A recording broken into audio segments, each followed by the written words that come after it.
Assalamualaikum and good evening to Dr. Nurul Fadli and my fellow friends. My name is Nur Saida binti Muhammad Asri, metric number M2022100170. I'm from Master of Economics Financial Economics program.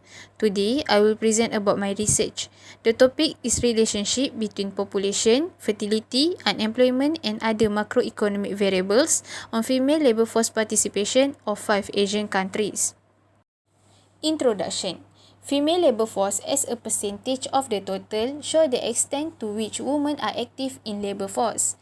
Labour force comprises people ages 15 and older who supply labour for the production of goods and services during a specified period.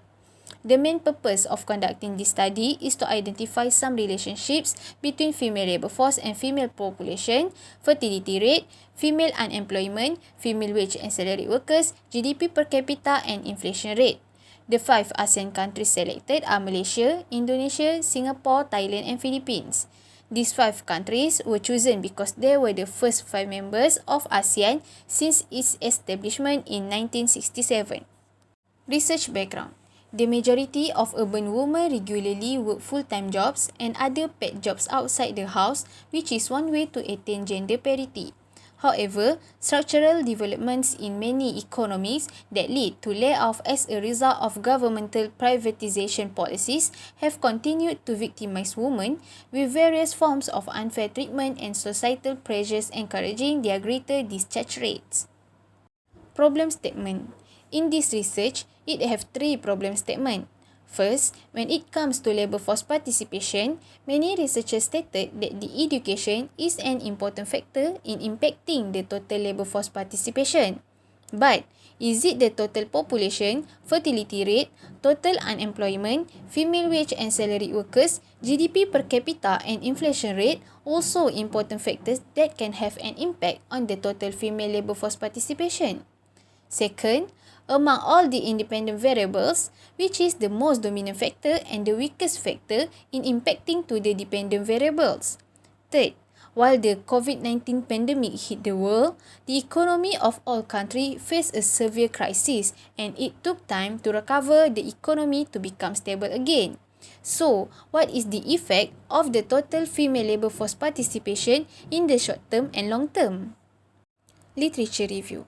Shitu and Abdullah 2019 stated that education, fertility, urbanization, unemployment and economic growth have been recognized as determinants of female labour participation. While Wu, Tran and Pang 2021 said that the negative relationship between fertility and participation in the labour force is well documented.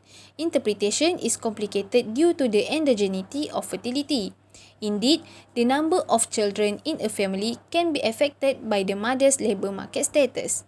Nimor, Kafera and Moron 2021 said that co-integration analysis result strongly suggests a clear long-run relationship between unemployment and labour force participation, revealing a persistent and general added workers effect.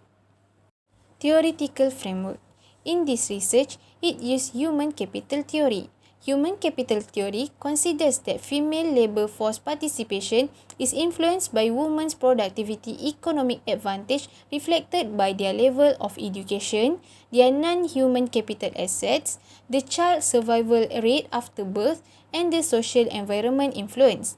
The education of women is generally expected to have a positive impact on labour market participation and at the same time reduces the number of children born to the woman. Objective.